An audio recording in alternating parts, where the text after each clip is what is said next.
কমেছে পাট ও পাটজাত পণ্যের রফতানি। চলতি ২০২৩-২০২৪ অর্থবছরের ১০ মাসে এই খাত থেকে রপ্তানি আয় কমেছে ৭% বেশি। আর ১০ মাসে যে লক্ষ্যমাত্রা ছিল পাট পণ্যের রপ্তানিতে, সেই লক্ষ্যমাত্রাও পূরণ হয়নি। লক্ষ্যমাত্রার চেয়ে পাট ও পাটজাত পণ্যের রপ্তানি আয় কম হয়েছে প্রায় ১৫%। রপ্তানি উন্নয়ন ব্যুরো সূত্রে এসব তথ্য জানা গেছে। অধিক নয়, ন্যায্য ভ্যাট প্রদান করে ব্যবসায় সুরক্ষিত রাখবে ভ্যাট বন্ধু অ্যাপস। জানা গেছে, গত ২০২২-২০২৩ অর্থবছরে এ খাত থেকে রপ্তানি আয় হয়েছিল $৯১২.25 বিলিয়ন।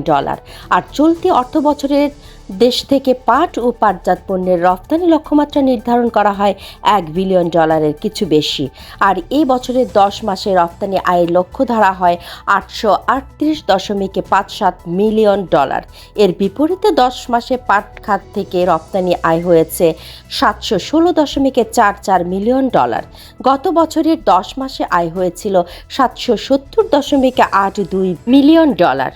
অর্থাৎ চলতি বছরের ১০ মাসে লক্ষ্যমাত্রার চেয়ে পাট ও পাটজাত পণ্যের রপ্তানি কম হয়েছে ১৪.৫৬%। আর গত বছরের ১০ মাসের চেয়ে রপ্তানি আয় কমেছে ৭.০৫%। ইপিবির তথ্য বিশ্লেষণ করে দেখা যায়, এই ১০ মাসে পাট খাত থেকে সবচেয়ে বেশি রপ্তানি আয় কমেছে কাঁচা পাটে। কাঁচা পাটের ১০ মাসে লক্ষ্যমাত্রার চেয়ে আয় কমেছে ৩৫.৬৩%। আর গত বছরের ১০ মাসের চেয়ে রপ্তানি কমেছে ২৭.৪৫%। এছাড়া পাটের সুতা রপ্তানিতে আয় কমেছে ৫% মতো এবং পাটের তৈরি ব্যাগ সহ অন্যান্য পণ্যের রপ্তানি লক্ষ্যমাত্রার চেয়ে আয় কমেছে ১৬.১৭%। পাট পণ্যের রপ্তানিকারকরা বলছেন, পরিবেশ বান্ধব হওয়ায় বিশ্বজুড়ে পাট পণ্যের চাহিদা বাড়ছে, তবে কিছু সীমাবদ্ধতার জন্য সেই সুযোগ কাজে লাগাতে পারছে না বাংলাদেশ। যদিও বিশ্বমানের পাট উৎপাদনে বাংলাদেশের সুনাম রয়েছে, সম্ভাবনা কাজে লাগাতে পাটের উৎপাদন থেকে শুরু করে পাট পণ্য নিয়ে গবেষণা, নকশার উন্নয়ন, বিপণন সহ বিভিন্ন বিষয়ে একটি সমন্বিত পথনকশা দরকার।